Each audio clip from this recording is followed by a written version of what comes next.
I wanted to share something, and you have to forgive the bouncing phone. So I'm just going to do this and this. There we go.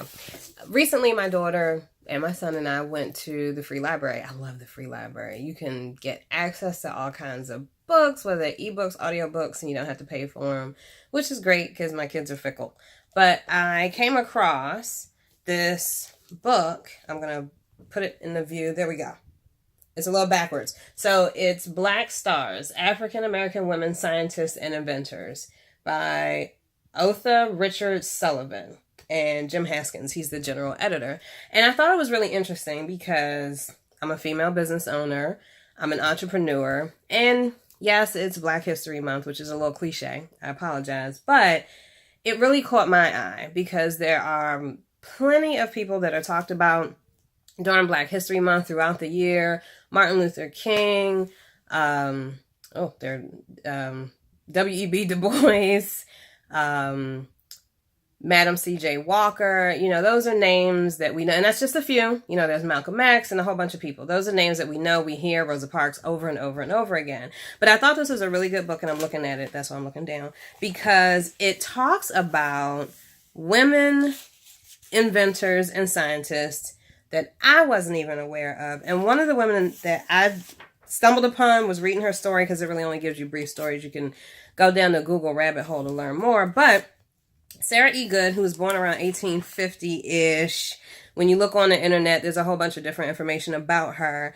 But she created something called a cabinet bed. And I'm going to open the book, show you a picture. Here we go. All right, so there...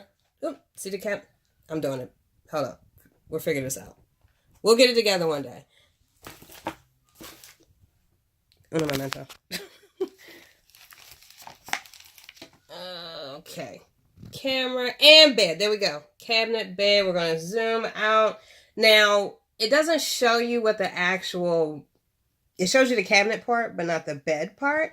But when you Google it and you look, it actually folds out into a foldaway bed. Like, you know, you have people come over and you have this bed up in the corner and you just unfold it. But instead of it being just a bed in a corner with a mattress folded, it's a cabinet that you can use. It had utility. It had practicality. The reason she was a furniture dealer, her and her husband. And when they lived in Chicago, before they had moved from the South apparently, and she moved up there, got married, and they lived in Chicago, and they were making they had someone else make furniture for them, and their customers weren't happy because the furniture was poorly made. Long story short, she saw a need, entrepreneurship, and she created something to meet that need. And in Chicago, a lot of the living spaces were really small, so she created the cabinet bed to give people the cabinet or the table. It looks more like a table from the drawings. And then they can sleep on it later on.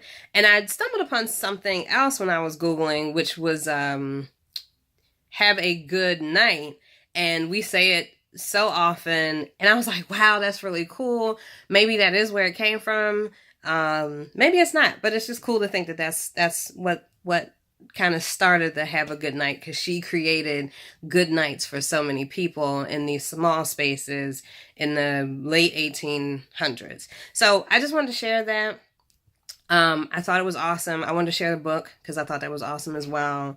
And I wanted to share my excitement because learning something new, diving deeper than what's on the surface is always an exploration that I love to take on. So Sara E Goode, if you get an opportunity, look her up. She was a female inventor, and she was actually she was the first African-American woman to be recognized as submitting a patent. She submitted her patent in November of 1883, and she received it in July of 1885. So it took a couple years for her to finally get it, but she's recorded in the U.S. Patent Office, Patent and Trademark Office, is the first African-American woman to receive a patent.